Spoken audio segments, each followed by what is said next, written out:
There are people in this world with amazingly ugly feet. And I'm one of those men. See that gap? Yeah. Now, that's from genetics. That's from being born. But Mother Teresa, she also had extremely ugly feet. So much so that when Shane Claiborne was working with her, he noticed her feet, but he was too embarrassed to ask her. I mean, how do you ask that? Hey, Mother, how'd you get such ugly feet? So he just never asked the question, but it was so obvious that he asked one of the sisters, and he said, how did Mother get those feet? And she said, well, you know how we get those donations of shoes for all of the poor that we're working with? Well, Mother goes to the box, and she doesn't want anyone else to have the worst shoes. So quietly, she'll go over to the box and rummage through it and choose the worst pair of shoes for herself. And since she's done that for so many years, that's why her feet are deformed. When we talk about loving people, when we talk about loving our neighbor as ourselves, there's a cost to that. And the cost sometimes is what keeps us from wanting to love others. And then we'll look at someone like Mother Teresa and we think, oh, she's so amazing. In fact, when I was growing up, I'd hear a lot, oh, are you like a Mother Teresa? It was almost like kind of a little jibe, but it was because she was held in such high esteem because of the way that she cared for people. And so we look at that and we think, I could never do that. But Mother Teresa wasn't perfect. And by her own account and by others, she had her faults. But she did her best to try to put others above herself because she was following Jesus. And it's going to look different for everyone, but the intent is the same. And when we follow Jesus, we need to understand that he has called us, he has commanded us to live a certain way. And this is what he says. He says, my children, I give you a new command. Love each other deeply and fully. Remember the ways that I have loved you and demonstrate your love for others in those same ways.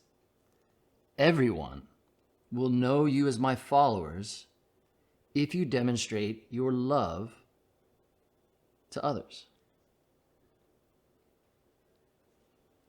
Now, when I read that right now, I'm thinking, okay, so I'm supposed to love others, but then I think, okay, Mother Teresa was already difficult enough. But now, Jesus, you're saying that for me to follow you, I need to love others as you have loved me? You came, you lived, and you died for me. That's what it's going to feel like sometimes. But the important thing that we need to know about following Jesus and about loving others as he has loved us, it's not so much in the performance of it. It's not how well did we do. It's the intention by which we approached it. It's not so much that you've perfected loving others, but that you want to perfect loving others. Do you see the difference? So let's look at what Jesus said was the most important thing about loving, the most important thing about life. Because he was asked by the Pharisees, actually, what is the greatest commandment? In all of our laws and all of what we're supposed to do, what's the greatest? So when it comes to following Jesus, what's the most important thing? And Jesus says, love the eternal one, your God, with all your heart and all your soul and all your mind. And we're going to talk about that next week. But he says the second is nearly as important. It's the same thing. It's just the other side of the same coin. He says, love your neighbor as yourself. The rest of the law, all of the teachings of the prophets and Jesus are but variations of these themes, which means if we love our neighbor as ourself, then we pretty much covered just about everything. If we love God and we love our neighbor as ourselves, we got it. But what does that look like? It's easy to talk about. It's easy to look at Mother Teresa, but we look at her and it just seems so unattainable. So you gave up all your worldly goods and you went to live among the poor, and those that were dying and those that were children that were sick, you gave your life to them. It seems so idyllic and so far away that it's not realistic. So I wanted to give some examples, some practical examples of the way it looks today, every day. And you know what? It doesn't have to be extraordinary. It just has to be done with love. I was on my way as a college student on a missions trip. And I wanted to love extravagantly. I wanted to do something great. And you would think that on a trip like that, when I came back, I'd have all these amazing stories of while we were in the country and what God had done when we were in South America. But the most impacting experience of seeing love, of laying down your life for another person, of putting the needs of another above your own, of loving your neighbor as yourself, was what our leader did. And this leader is a mentor in my life till he passed away. And so we were on the plane and he was handing out the tickets. This is back when you had paper tickets. And so he's handing them out. And you need to know something about Dana Walling. He was one of the most outgoing people, extroverted guys I know. And the way they'd given out the tickets was, they put us in groups. So we'd have a group of 3 here and a group of 2 here. And so he's handing out the tickets, and I saw him take a ticket. And he looked at it, and he put it at the very bottom. I don't know why that caught my eye. I don't know why I saw it, but I saw it. And so he hands out all the tickets. And then the last one he takes for himself. And so I'm thinking, is this the bump up to first class? Is this the one next to the window? Is this the one with the extra legroom? And so he takes the ticket and he walks to the back of the plane. He's the only one from our group. And he walks to the back and he's got the middle seat in the very back next to the toilet. He never said anything. And I knew Dana, he wanted to be right there in the middle of the party. There was a big group of us that were all together. And he wasn't a part of it. It was a simple act. I mean, there were so many amazing, extraordinary things that happened in South America when we were serving there on this missions trip. But the greatest act, the greatest missionary work that I saw done was by Dana taking that ticket and putting it to the bottom and loving us as he would have wanted to be loved. He would have wanted to be in that, and he knew we wanted to be in that group. He knew that we wouldn't want to be alone, so he went to be alone for a ridiculously long flight. That's what it looks like to love your neighbor as yourself. A couple weeks ago, we had Moffat share, and that was another time in my life with Moffat where I saw someone love their neighbors themselves. Again, this was back in the days when you needed paper tickets. There were digital tickets, but since we were flying from the U.S. to Africa for some reason, it had to be paper. It's a big old thick stack of tickets for all of our stopovers. And so we were getting ready to fly back the next day. And one of our team members went to her backpack to pull out her ticket and she lost it. For whatever reason, it just wasn't there. Could have been carelessness, could have been taken, could have been just lost. It doesn't matter why. And so in our group, we were all circled up, and there were about 5 of us, and there was just a stress. Like, what are we going to do? We didn't have the money, and we didn't know how to get in such short notice. And Moffat knew what had happened, so he'd already left the room, and we were dealing with this. And then he came back into the room, into this circle of concern, this circle of stress. And he said, "We've already bought your ticket." Now remember, we came to Africa because we needed to care for them. Because they needed us to love them extraordinarily, extravagantly.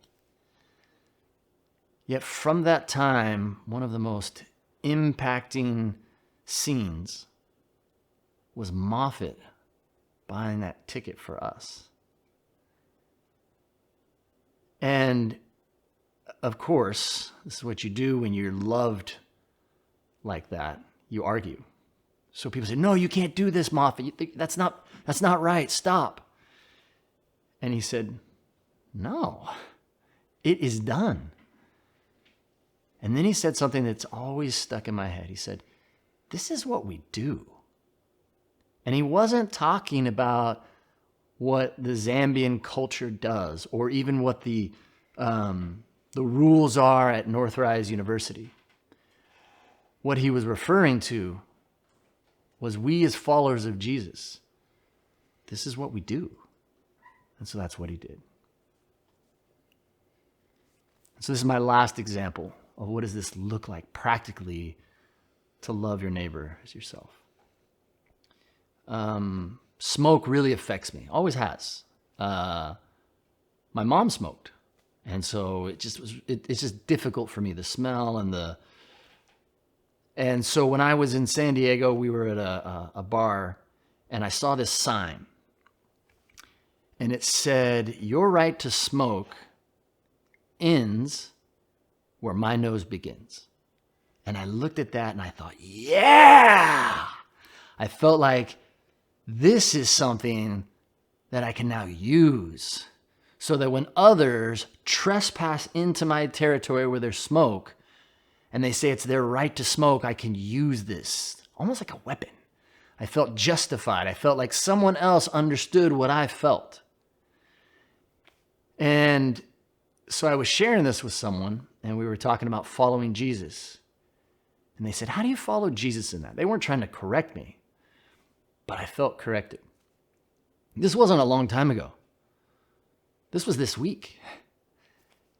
And they said something that stuck out to me. They said, what if we did this where instead of sharing that with them, what if you just walked away? And in my mind, I could see the battle happening. I could see this battle of me giving up my rights and putting their needs above mine. Because we always think that the other person is wrong and we're right. By the way, the Bible doesn't say there's anything wrong with smoking. Jesus never gave these great long treatises on the evils of smoking. So if this person wants to do it, they're allowed to. Now, we can get in the debate on whether I should smell it, where their rights begin and end. But what stuck out to me is the advice my friend gave me about me just walking away. And what if I'd walked away and that person would say, "Oh, is my smoking bothering you?" Because I automatically assumed that they wanted to intrude into my space. I assumed the worst. To love our neighbor as ourselves, it means maybe giving up ground on purpose, intentionally. Jesus said that if you want to keep your life, you need to give it away. Because he who tries to keep his life, and I think another way to say it is our rights, our way of life, if they try to hold on to that, they're going to lose it. And since we're talking about Mother Teresa, I think Mother Teresa said it in such a beautiful way. She said, I've found the paradox that if you love until it hurts, there can be no more hurt, only more love. You know what? When that does happen, it's going to hurt me to give ground. Because I want to stand my ground for myself, for my rights, for no smoke in my nose. But I agree with Mother Teresa. I've seen it time and time again in my life that if I love until it hurts, there's not more hurt. There's only more love. So where's the line? Where do we stop on this? Because this could go too far, couldn't it? Hey, we're already on this Mother Teresa theme. So let me share something else she said. She used to say that the circle that we put around our family is too small.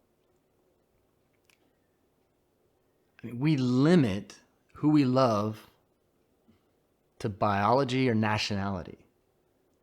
I mean, that's the problem. That's the problem with patriotism. It's too small. It doesn't mean we don't love our country and love our people. But remember, God said that he so loved the world that he sent his only son. The world. Everyone. People from other countries. We love other countries. We love people that smoke, people that don't smoke. We are to love as big as God loves. It doesn't stop at the border. And so when it comes to this line, we need to make our circle bigger. Not just love those that are in our family, however you define that. But this circle, where's the line? It's much bigger than you could ever imagine. So when we love our neighbor, it's a big circle of neighbors, and it covers the entire planet. So we as a church try to figure out, how can we do this? How can we call our people? How can we have our people experience this paradox of loving others? And so what we did was, especially when the pandemic hit, we took funds that we had, and we just prayed and said, let's give $100 to other people in our church and ask them to go and love someone. And we said, look, just take this, and if you think someone needs to be loved, then give it to them. There's no attachments. You don't have to give a great message. You could even just slip it in there, but just let them know that they're loved and that they're valuable. That's all. That's all you have to do. And I wanted to share a few of those because I think they're powerful.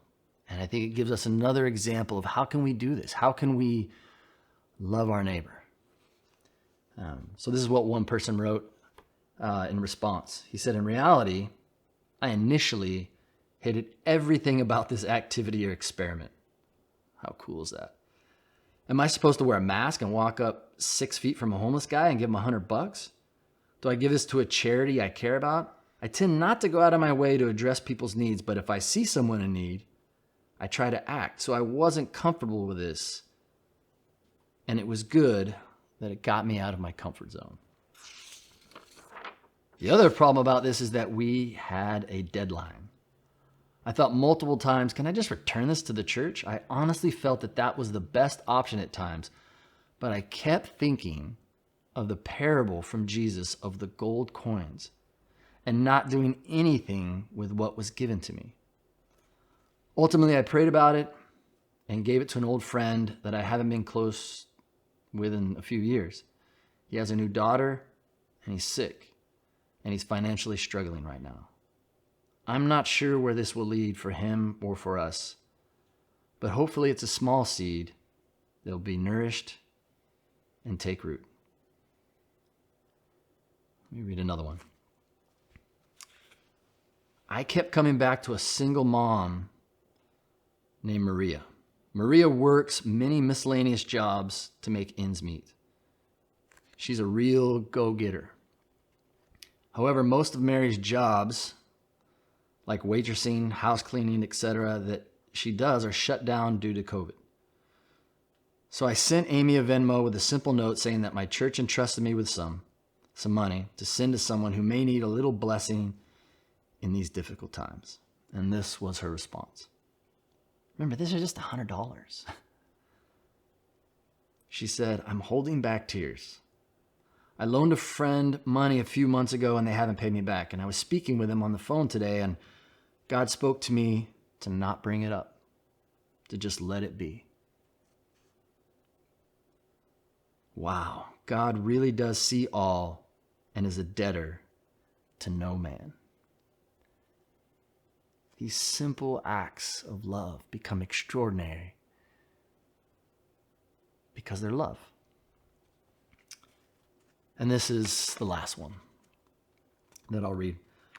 Recently, though, a specific couple reached out to us, letting us know that they were experiencing a tough time.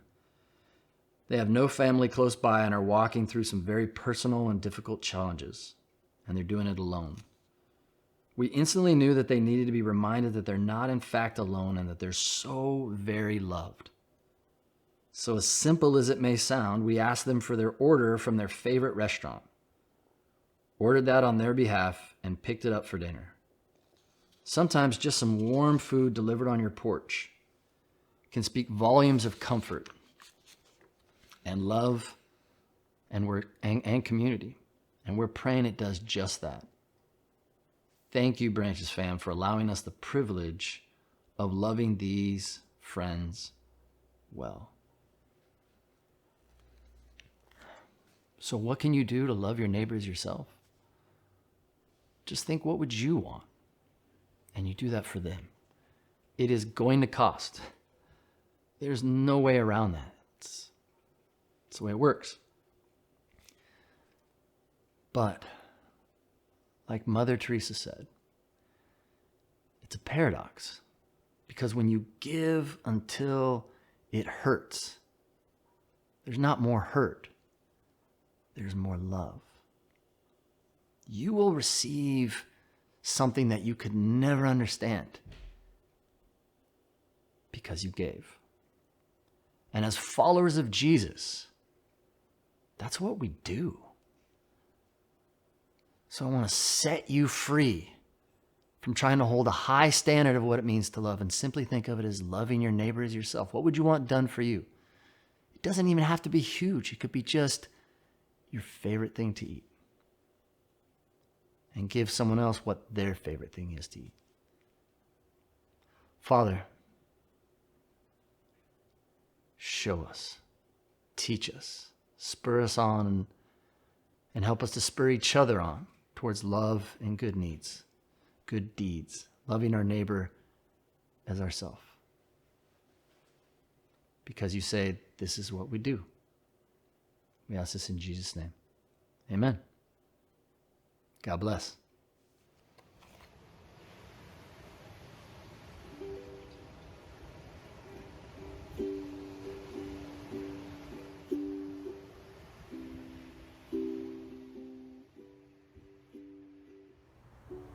Good morning, Branches. My name's Greg, and I'm speaking to you this morning because Boog reached out to me and my wife Jess, asking if we'd share a little bit about our journey with Jesus.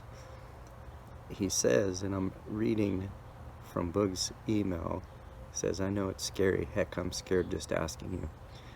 I'm not sure I believe that 100% because Boog asks people to do stuff like this all the time. It's actually something he's really good at, is enabling us and challenging us to step out in faith and use our gifts to edify and encourage one another, which is really what a pastor's job is. So I'm going to reflect a little on some things I've been reading in the Bible and then try to apply it a little bit to what's gone on in my life. One of my best friends lives in Idaho and another of my best friends lives in DC, and we are in a Bible reading program together. We're reading through the New Testament, and every morning we read and comment on on the passages that we read. And recently we've been going through Matthew, and as I was going through Matthew, I was struck by those closest to Jesus had their doubts. And even the guys who were with him every day, even his best friends, weren't sure. Peter denied him, said, "I don't know the man." He even cursed when he said it, which to me is something of note. Not only do I not know the man, but whatever words he chose to use, I don't know him. And so doubt is normal. And we're all plagued by doubt from time to time. But this Peter is the same guy who stepped out of the boat and walked on water, which none of the other guys with him did. At least it's not recorded that way. So Peter had doubts and yet moments of tremendous faith, and I think that's the journey that we're all on. Hopefully we've got more moments of tremendous faith than moments of doubt, but we all have both of those.